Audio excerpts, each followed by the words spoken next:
Hello everyone, welcome to AC plus powered by advance engineering classes. Dear students, आज हम आपके लिए लेके आए हैं प्रिंसिपल ग्रेड और असिस्टेंट डायरेक्टर एग्जाम के लिए वोकेशनल एजुकेशन वोकेशनल ट्रेनिंग को लेकर के जो बहुत सारे क्वेश्चंस हैं उनकी एक सीरीज हम लोग डिस्कस कर रहे थे, उसको हम लोग फिर से डिस्कस करने वाले हैं। चलिए हम लोग देखते हैं नेक्स्ट सीरीज में क्या क्या है हमारे पास। Status of vocational education in India. Bharat में व्यावसायिक शिक्षा का स्टेटस क्या है अभी। जैसा कि हम लोग अभी तक के लेक्चर में समझ चुके हैं कि वोकेशनल एजुकेशन वो एजुकेशन है जो रोजगार प्रदान प्राप्त करने के उद्देश्य से लोग जल्दी से जल्दी रोजगार प्राप्त करने के उद्देश्य से इंस्टेंटली जॉब गेट करने के लिए लोगों को प्रैक्टिकल बेस्ड एजुकेशन या ट्रेनिंग कराई जाती है, उसको वोकेशनल एजुकेशन कहा जाता है। भारत जैसे देश में जहां अनएम्प्लॉयमेंट के रेट बहुत तेजी से बढ़ रहे हैं, वहाँ इसकी बहुत रैपिड नीड है, बहुत तेजी से आवश्यकता है, इसलिए यहाँ पर बहुत सारे संस्थान इसको लेकर के कार्य कर रहे हैं। चलिए हम लोग देखते हैं status of vocational education in India. जैसा कि आप लोग जानते हैं, वोकेशनल एजुकेशन का जो सेशन है, वोकेशनल एजुकेशन का जो कुछ स्पेसिफिक इंस्टीट्यूशन के द्वारा ही कराया जाता है, अवेलेबल कराया जाता है। तो आज अगर हम इस स्ट्रक्चर को देखते हैं कि कैसा स्ट्रक्चर है, तो हमारे पास पॉलीटेक्निक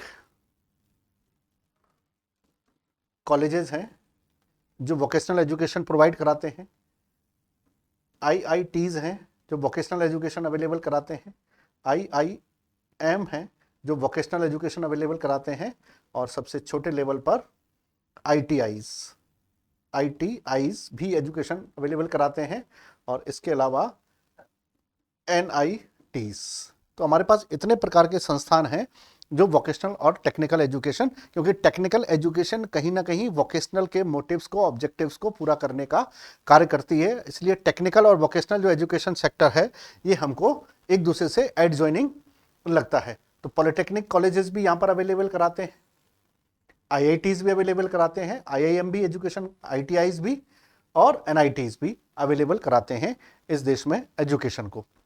और हम देखेंगे पॉलिटेक्निक कॉलेज हैं, तो पॉलिटेक्निक कॉलेज एक मिडिल एजुकेशन लेवल पर वोकेशनल ट्रेनिंग कराते हैं और बहुत सारी ट्रेड में कराते हैं, जैसे कटिंग टेलरिंग में भी कराते हैं, कंप्यूटर में भी कराते हैं। इसके अलावा जो भी आईटीआईज़ के जो ट्रेड हैं उन सब में वे कुछ किसी लेवल को 10th क्लास को लेकर के, 12th क्लास को लेकर के, 8th क्लास को लेकर के अलग अलग सेक्शन पर एक बड़ा रोल प्ले करते हैं वोकेशनल एजुकेशन, वोकेशनल ट्रेनिंग को प्रोवाइड करने में। आईटीआई अगर हम कॉलेज की बात करेंगे, आईआईटीज़ की, तो इस देश में अभी 23 आईआईटीज़ हैं और वो अलग अलग रीजन्स में हाई लेवल पर टेक्निकल और वोकेशनल कोर्सेज लोगों को अवेलेबल कराते हैं। मैक्सिमम डिग्री कॉलेज कराते हैं। आईआईटीज़ का बड़ा रोल है। आईआईएम हमारे पास अभी टोटल 20 हैं, ये भी अपने अलग अलग सेगमेंट में लोगों को वोकेशनल एजुकेशन और वोकेशनल ट्रेनिंग के लिए कार्य कर रहे हैं, अलग अलग प्रकार के कोर्स लॉन्च करते हैं। आईटीआईज़ की बात करेंगे तो ऑलमोस्ट मोर देन 40,000, 14,000 से भी ज़्यादा आईआईटीज़ इस देश में काम करते हैं, जो लोगों को इस प्रकार की शिक्षा देते हैं और लोगों को इस प्रकार की चीज़ें अवेलेबल कराते हैं। पॉलिटेक्निक कॉलेज की बात करेंगे तो इस देश में ऑलमोस्ट गवर्नमेंट 78, एमपी में की बात करेंगे तो 78 कॉलेजेस हैं, पॉलिटेक्निक कॉलेजेस, जो लोगों को इंजीनियरिंग या बहुत सारे वोकेशनल कोर्सेज के लिए अवेलेबल कराते हैं। अब हम बात करते हैं एनआईटीज़, तो एनआईटीज़ हमारे पास 31 हैं।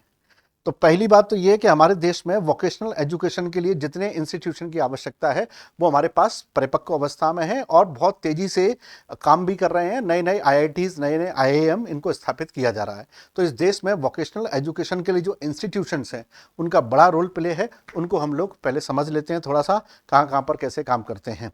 जब हमारा देश आज़ाद हुआ था तब वहाँ पर पहले जो एजुकेशन मिनिस्टर थे मौलाना आज़ाद साहब ने इस देश में आईआईटीज़ की स्थापना के लिए बल दिया और कहा कि आईआईटीज़ इस देश में होने चाहिए, यानी शीर्ष लेवल के इंजीनियरिंग संस्थान होना चाहिए।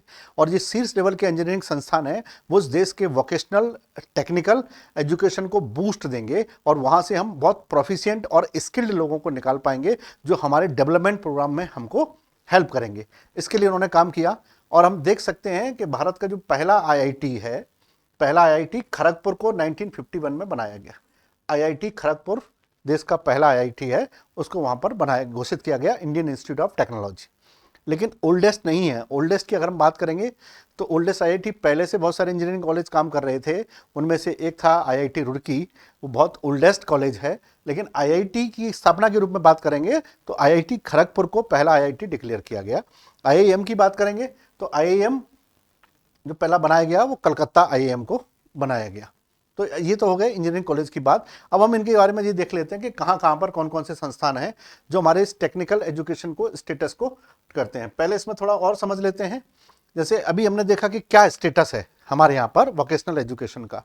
तो अगर हम बात करेंगे स्किल्ड लेबर की, अगर हम बात करेंगे स्किल्ड फोर्स की, स्किल्ड वर्कफोर्स, स्किल्ड वर्कफोर्स को अगर हम डिस्कस करेंगे तो हम देखेंगे कि कोरिया ऐसा देश है जहां का टोटल जो वर्कफोर्स है, कोरिया में 96% वर्कफोर्स है वो स्किल्ड है, एक बड़ा डेटा है कोरिया का। अगर हम जापान की बात करेंगे, जापान में 80% जो टोटल वर्कफोर्स है वो स्किल्ड है। जापान का वर्कफोर्स 80% स्किल्ड है। अगर हम यूएस की भी बात करते हैं, यूएसए की, तो यूएसए में 52% जो वर्कफोर्स है वो स्किल्ड है, यानी स्किल्ड वर्कफोर्स का परसेंटेज बहुत अच्छा है। लेकिन स्टेटस हमको पता करना है इंडिया का, कि इंडिया में वर्कफोर्स का क्या स्टेटस है। तो अगर मैं यहाँ पर इंडिया के बारे में डिस्कस करूँ कि इंडिया का वर्कफोर्स कितना है, जो स्किल्ड कितना वर्कफोर्स है इंडिया में, तो इंडिया में जो टोटल वर्कफोर्स है उसका स्किल्ड है 4.7%, दैट इज नॉट 47, 4.7%। तो इंडिया का जो स्किल्ड लेबर फोर्स है वो बहुत दयनीय है, बहुत पुअर है। इसका मतलब ये है कि इस देश में सबसे ज़्यादा टेक्निकल और स्किल्ड वर्कफोर्स की आवश्यकता है, और जो वर्कफोर्स पहले से लगा हुआ है उस वर्कफोर्स को भी रीस्किल्ड करने की जरूरत है। Because with the arrival of new day by day new technologies there is a harsh need of skilled labour in our country. ये तो एक तो इसकी जरूरत है। अगर हम डेटा पढ़ेंगे स्किल डिपार्टमेंट का तो हमको 2026 तक, 2026 तक 30 मिलियन स्किल्ड लोगों की जरूरत है, 30 मिलियन स्किल्ड लोगों की जरूरत है। और जो पहले से हमारे यहाँ स्किल्ड काम कर रहा है वर्कफोर्स है उसका भी 50% को रीस्किल्ड करने की जरूरत है।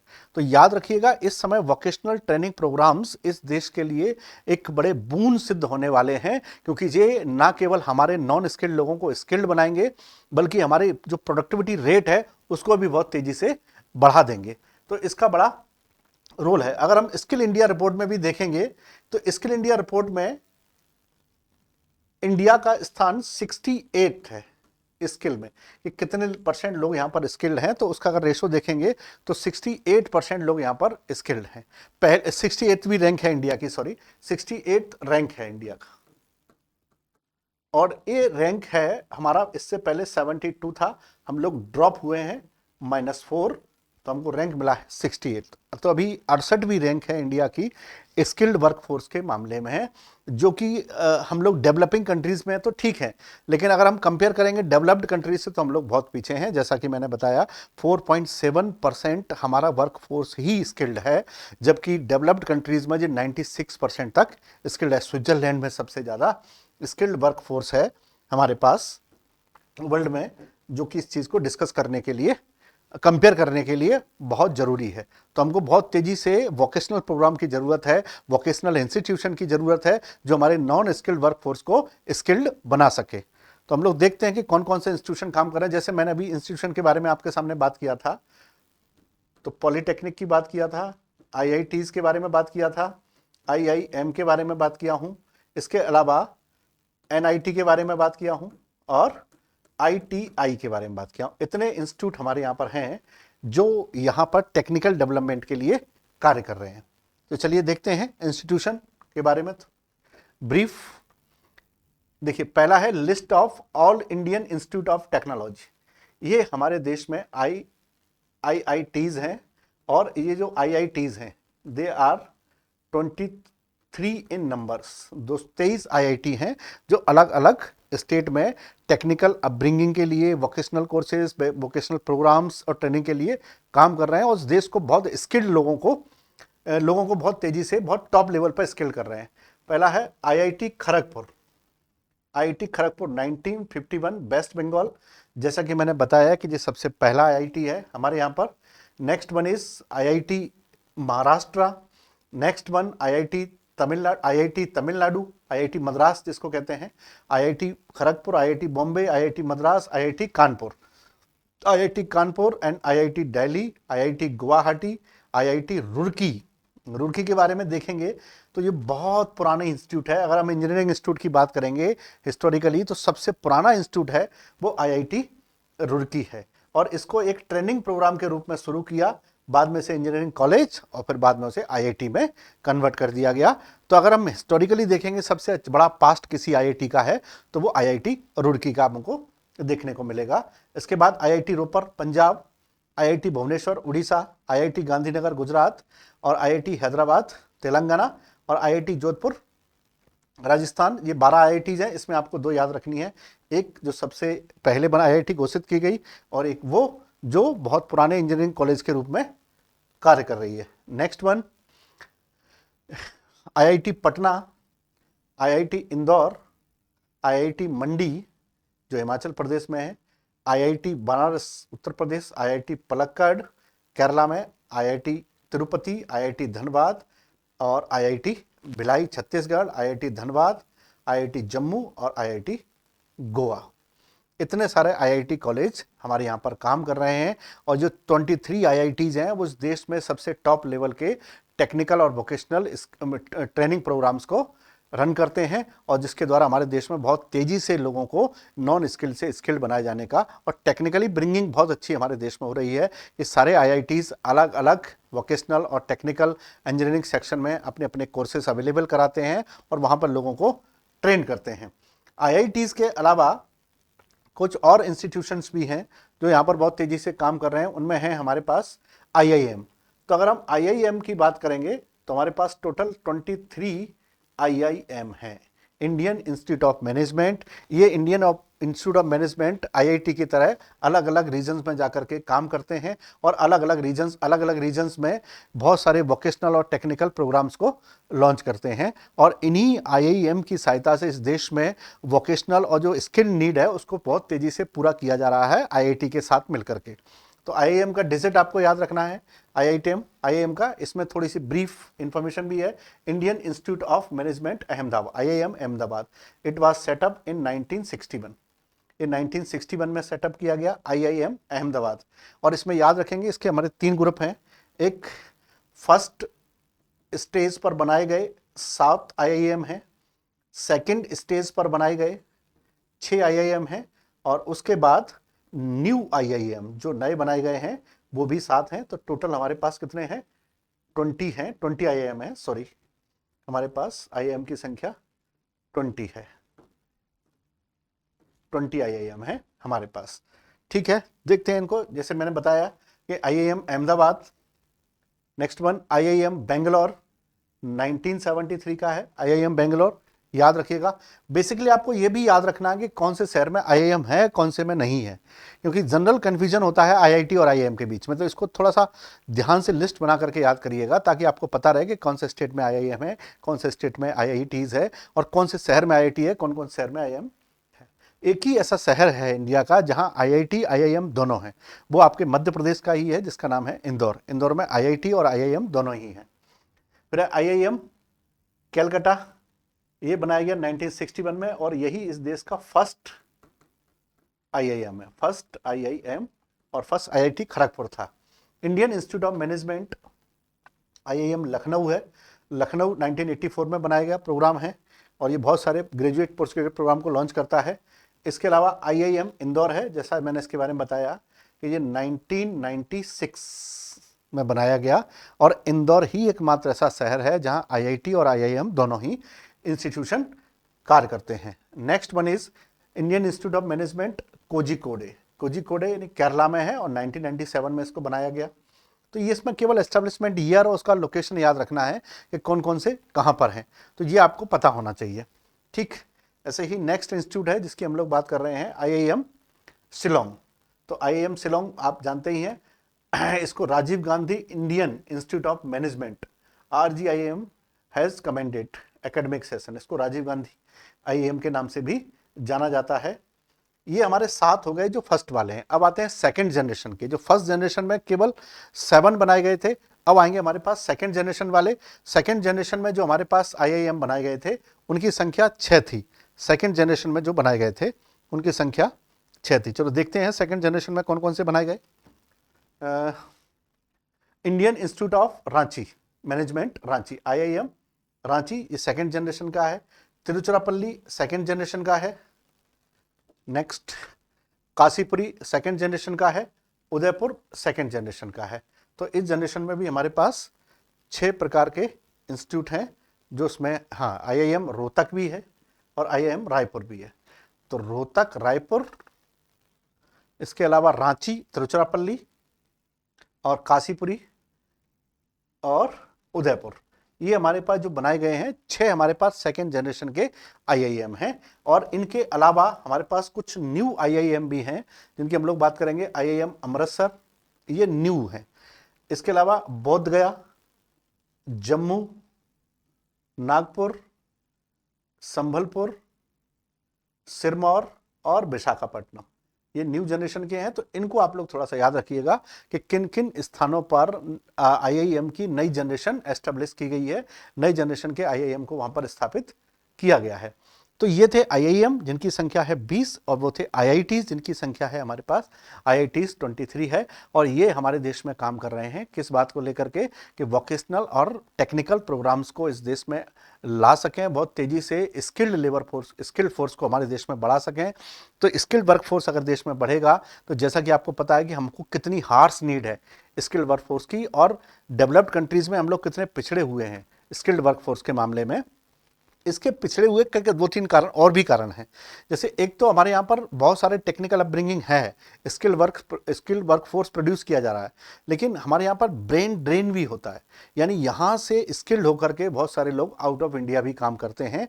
तो ब्रेन ड्रेन के कारण भी हमारे यहाँ पर लैक बना हुआ है स्किल्ड वर्कफोर्स का। तो स्किल्ड वर्कफोर्स के लिए ब्रेन ड्रेन भी एक जिम्मेदार फैक्टर है, जिसके द्वारा ये पता लगता है कि यहाँ से लोग जो स्किल्ड होते हैं तो वो अपनी सेवाएं यहाँ ना दे करके किन्हीं दूसरे देशों में देना पसंद करते हैं और उन्हीं देशों में सेवाएं देते हैं। इस कारण से वहाँ पर बहुत सारे हमारे देश में उसकी लैक देखी जाती है। नेक्स्ट हम लोग देखेंगे आईआईटीज के, एनआईटीज के बारे में। तो जैसा कि मैंने बताया एनआईटीज के बारे में, तो हमारे देश में एनआईटीज हैं 31, एनआईटीज 31 है ना, एनआईटीज 31 है। तो एनआईटीज जो 31 है, इसके लिए हम इसको कैसे देखेंगे कि हमारे देश में सबसे पहले रीजनल इंजीनियरिंग कॉलेज का कॉन्सेप्ट आया और उस रीजनल इंजीनियरिंग कॉलेज में ये देखा गया कि किस प्रकार से लोगों को रीजनली हम लोग डेवलप कर सकते हैं रीजनल इंजीनियरिंग कॉलेज में। लेकिन प्रॉब्लम ये हुई कि रीजनल इंजीनियरिंग कॉलेज कहाँ पर स्थापित किए जाएं। इस बात के लिए एक रिपोर्ट तैयार की गई कि हम कहाँ कहाँ पर रीजनल इंजीनियरिंग कॉलेज बना सकते हैं। तो इस देश के अलग अलग 4 क्षेत्रों में, अलग अलग 4 डायरेक्शन में रीजनल इंजीनियरिंग कॉलेज बनाने का प्रस्ताव तैयार किया गया और ये प्रस्ताव ऑलमोस्ट तैयार किया गया था 1960s में। तो 1960s में ये जो तैयार किया गया, उस प्रस्ताव के तहत हमारे देश में 4 अलग अलग डायरेक्शन में, जैसा कि आप बोर्ड पर देख पा रहे हैं कि कहाँ कहाँ पर ये बनाए गए थे। तो नॉर्थ में अगर हम बात करेंगे, नॉर्थ के रीजन में तो इंजीनियरिंग कॉलेज बनाए गए थे दुर्गापुर और जमशेदपुर में, sorry western region, eastern region में। तो इस रीजन में थे दुर्गापुर और जमशेदपुर, ये रीजनल इंजीनियरिंग कॉलेज थे, रीजनल इंजीनियरिंग कॉलेजेस ये बनाए गए थे। तो ये प्रस्ताव यहां रखा गया। अगर हम वेस्ट की बात देखेंगे तो वेस्ट में जो इस प्रस्ताव के तहत जो बनाए गए थे उनमें कहा गया था कि सूरत में बनाया जाएगा, नागपुर में बनाया जाएगा, नागपुर में, और इसके अलावा भोपाल में इंजीनियरिंग कॉलेज बनाया जाएगा। तो 1 2 3 यहां पर और 1 और 2 यहां पर ये कॉलेज बनाएंगे। और अगर हम साउथ की बात करेंगे तो साउथ में 2 बड़े शहरों को चुना गया, एक था हैदराबाद और दूसरा था मंगलौर। तो इस प्रकार से दो engineering college, regional engineering college कहाँ बनाए गए? साउथ में बनाए गए। तो साउथ में जब ये कॉलेज बन गए तो अपब्रिंगिंग होने लगी, तो इससे इंजीनियरिंग डेवलपमेंट हमारे देश में बहुत तेजी से हुआ। तो इस तेजी से डेवलपमेंट क्या, नॉर्थ इंडिया में भी आवश्यकता महसूस हुई। तो नॉर्थ इंडिया में जो इंजीनियरिंग कॉलेज डेवलप करने की प्लान किया गया, तो उसमें पहला था दिल्ली और दूसरा था इलाहाबाद। इसको आज हम लिखेंगे प्रयागराज। प्रयागराज, लेकिन जब बना कॉलेज तब वहां पर इलाहाबाद ही था। तो basically 9, 1 2 3 4 5 6 7 8 9, 9 regional colleges were set up in India. कब सबसे पहले रीजनल इंजीनियरिंग कॉलेज ने इस देश में इंजीनियरिंग को स्टार्ट किया और हर क्षेत्र में इंजीनियरिंग का काम होने लगा?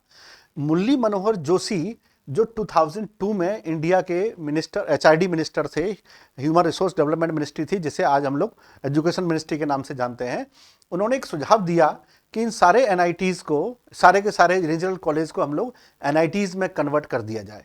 और जब ऐसा हुआ तब हमारे पास 17 रीजनल इंजीनियरिंग कॉलेज हुआ करते थे। तो जो 17 रीजनल इंजीनियरिंग कॉलेज हुआ करते थे, उन सारे के सारे कॉलेजेस को एनआईटीज में तब्दील कर दिया गया और उसके बाद से लगातार नए नए एनआईटीज भी बना दिए गए। जब ये रीजनल कॉलेज होते थे तो इनका जो मैनेजमेंट है वो सेंट्रल और स्टेट दोनों ही मिलकर के देखते थे। उसके जो एक्सपेंसेस हैं वे सेंटर और स्टेट दोनों ही मिलकर के चलाते थे। जैसे इनको एनआईटीज डिक्लेयर किया गया, इसका पूरा का पूरा मैनेजमेंट और पूरा का पूरा मॉनिटरिंग और ऑब्जर्वेटरी पूरी सब के सब किसके पास चली गई? सेंट्रल गवर्नमेंट के पास चली गई। और ये सेंटर के कॉलेज के रूप में पहचाने गए और बहुत फेमस कॉलेज के रूप में आज भी ये कार्य करते हैं। देखते हैं इसमें कौन कौन से हैं। देखिए, एनआईटी वारंगल, एनआईटी वारंगल 1959, इसमें 2 ईयर आपको दिख रहे हैं, 1959 और 2002।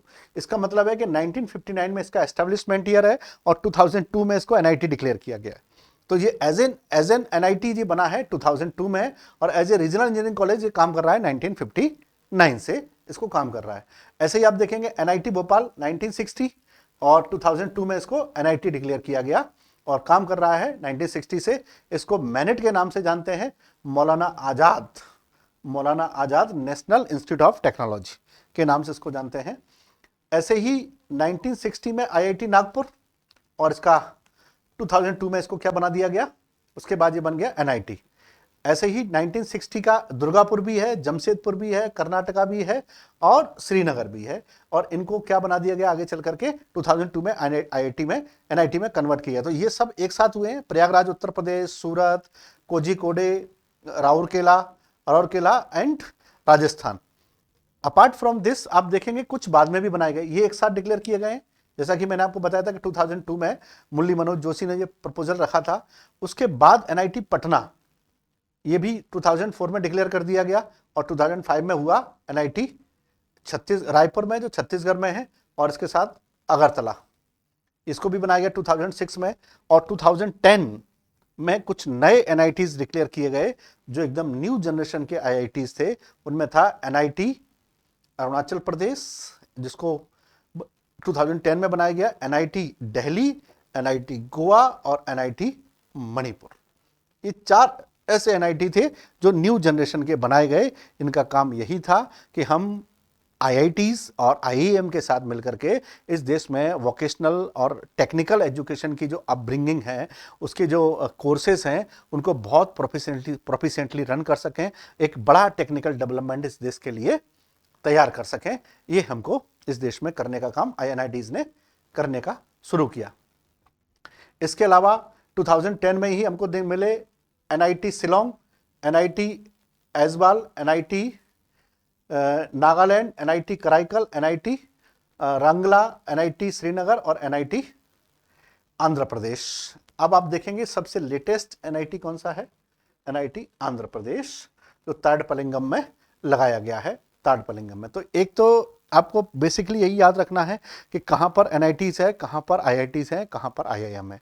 ये आप अच्छे से उसको याद रखेंगे ताकि परीक्षा में जब भी क्वेश्चन आए सबसे पुराना कौन सा कॉलेज है ये भी आपको पता होना चाहिए। ठीक, जहाँ आप रहते हैं जिस शहर में, वहाँ पर कैसा अपब्रिंगिंग है कॉलेज का, ये पता होना चाहिए। इसके बाद है पॉलिटेक्निक कॉलेजेस। पॉलिटेक्निक कॉलेजेस जैसा कि हम लोगों ने अभी डिस्कस किया है, ये पॉलिटेक्निक कॉलेजेस हमारे एजुकेशन लेवल के 8th 10th और 12th, इन तीनों ही लेवल पर बहुत सारे वोकेशनल प्रोग्राम्स को लॉन्च करते हैं। इस देश में लगभग 2128 से भी अधिक पॉलिटेक्निक कॉलेज चलते हैं, जिनमें से बहुत सारे पॉलिटेक्निक कॉलेज अलग अलग स्टेट में हैं और अलग अलग स्टेट में वो काम करते हैं। तो जितने भी ये पॉलिटेक्निक कॉलेजेस हैं, ऑलमोस्टली ये सारे के सारे polytechnic college government polytechnic college के रूप में काम करते हैं। और गवर्नमेंट पॉलिटेक्निक की बात करूंगा कि जैसे 2128 से भी ज़्यादा पॉलिटेक्निक कॉलेज इस देश में स्थित हैं और वो काम करते हैं आईआईटीज के द्वारा भी। इसके अलावा अगर हम बात करेंगे 1082, सॉरी नॉट 2021, 1082 यानी 1082 के आसपास पॉलिटेक्निक कॉलेज इस देश में कार्य कर रहे हैं। और वे सारे के सारे जो पॉलिटेक्निक कॉलेज हैं, इन सारे पॉलिटेक्निक कॉलेज में मैक्सिमम सारे के सारे गवर्नमेंट पॉलिटेक्निक कॉलेजेस हैं। और उनमें से अगर एमपी में हम काउंट करेंगे तो 78 पॉलिटेक्निक कॉलेज हैं जो गवर्नमेंट हैं और एमपी में कार्यरत हैं और अलग अलग उसमें ट्रेड में वोकेशनल प्रोग्राम्स लॉन्च करते हैं। तो पॉलिटेक्निक एक high technical institute, high vocational institute और लो वोकेशनल इंस्टीट्यूट के बीच का एक कड़ी है, जहां पर वो बहुत ज़्यादा हाई लेवल का ट्रेनिंग भी नहीं और बहुत लो लेवल की ट्रेनिंग भी नहीं, बीच की ट्रेनिंग लोगों के लिए अवेलेबल कराते हैं। इसलिए इससे पास आउट लोगों को इंजीनियर ना कह करके सब इंजीनियर कहा जाता है उनको। वे डिप्टी इंजीनियर या सब इंजीनियर के रूप में पहचाने जाते हैं। इंजीनियरिंग कॉलेज से जो लोग पढ़ते हैं वो ऐसी ही ट्रेडें इसमें भी अवेलेबल कराई जाती हैं।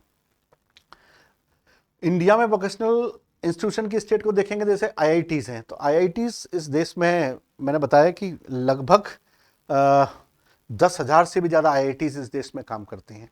और वो सारे के सारे जो आईटीआईज हैं, वो आईटीआईज लो लेवल पर, एजुकेशन के सबसे छोटे लेवल पर बहुत सारे ट्रेनिंग प्रोग्राम अवेलेबल कराते हैं।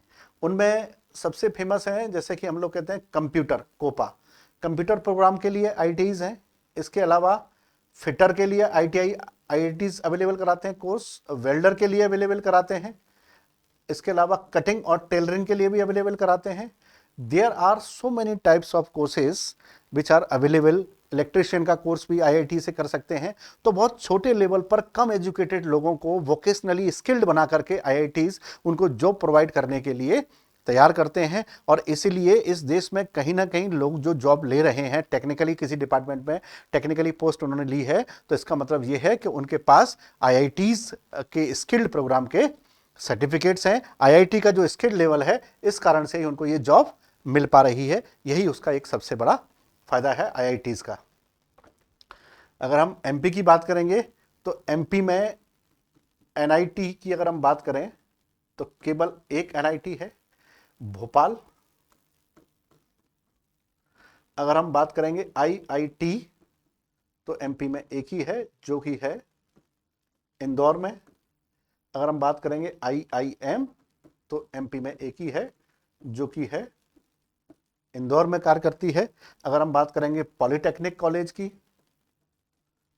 तो यहां पर हैं 78 गवर्नमेंट पॉलिटेक्निक कॉलेज हैं, गवर्नमेंट पॉलिटेक्निक कॉलेज हैं। अगर हम आईआईटीज की बात करेंगे, आईटीआईज की, तो आईआईटीज लगभग 1082 आईआईटीज हैं जो यहाँ पर कार्य करती हैं। किसके लिए? अलग अलग सेक्टर्स में अपना अपना रोल प्ले करती हैं। और इसमें बहुत सारी प्राइवेट आईआईटीज भी हैं और गवर्नमेंट आईआईटीज भी हैं। तो एमपी में जो वोकेशनल एजुकेशन है उसका स्ट्रक्चर बहुत अच्छा है। अगर हम कोर्सेज की बात करेंगे तो कोर्सेज बहुत सारे अवेलेबल हैं। ऑफिस मैनेजमेंट के अवेलेबल हैं, इलेक्ट्रिशियन के अवेलेबल हैं, आईटीआईज में भी अवेलेबल हैं। आईआईटी में तो हाई लेवल के कोर्सेज, डिग्री कोर्सेज किए जाते हैं। पॉलिटेक्निक में भी कोर्सेज किए जाते हैं। और सर्टिफिकेट और जो डिप्लोमा कोर्सेज हैं वो केवल आपको छोटे लेवल पर आईआईटीज के द्वारा प्राप्त हो सकते हैं। तो इस देश में टेक्निकल डेवलपमेंट के लिए, टेक्निकल इंस्टीट्यूशन का, वोकेशनल डेवलपमेंट के लिए, वोकेशनल एजुकेशन के नंबर्स का बड़ा महत्व होता है। जैसे कि मैंने बताया कि इस देश में बहुत तेजी से स्किल वर्करों की आवश्यकता महसूस हो रही है और उसको इन संस्थानों के द्वारा ही पूरा किया जाएगा। सिविल इंजीनियरिंग के लिए हमारे संस्थान में प्रहार बैच लॉन्च किया गया है, जिसमें सिविल इंजीनियरिंग से संबंधित जितने भी एग्जाम्स हैं और उसके लिए प्रॉपर गाइडलाइंस और टारगेटेड बैच आपको प्राप्त होंगे। इसके अलावा इलेक्ट्रिकल, और मैकेनिकल के लिए भी सेम बैच लॉन्च किया गया है, जहां भी जिस सेक्टर्स के जो टेक्निकल एस्पेक्ट्स हैं उनको इसमें डील किया जाएगा। नेक्स्ट, हम जो भी तैयारी कर रहे हैं बीपीएससी के लिए, उसके लिए टेस्ट सीरीज अवेलेबल हैं। टेस्ट सीरीज के बहुत सारे सेगमेंट्स हैं, चैप्टर वाइज भी है, सब्जेक्टिव भी है, पीवाईक्यूज प्रीवियस ईयर के क्वेश्चन पेपर भी हैं। इसके अलावा एक्सक्लूसिव टेस्ट 54 टेस्ट की एक सीरीज भी अवेलेबल है, जिसको आप चाहें तो ले सकते हैं। और वाटेवर जो भी मैंने आपके साथ डिस्कस किया है वो आप लोग ले सकते हैं AEC प्लस ऐप से। और इसके अलावा हमारा जो टेलीग्राम चैनल है YT डिस्कशन, वहाँ से आप इसकी लिंक PDF को डाउनलोड कर सकते हैं। और जो कुछ भी हम लोगों ने आज समझा उसमें से आपको बहुत सारे फैक्ट याद करने हैं जो आपके एग्जाम में आएंगे। मिलते हैं अपनी नेक्स्ट सीरीज में, तब तक के लिए कीप स्टडिंग। Good bye.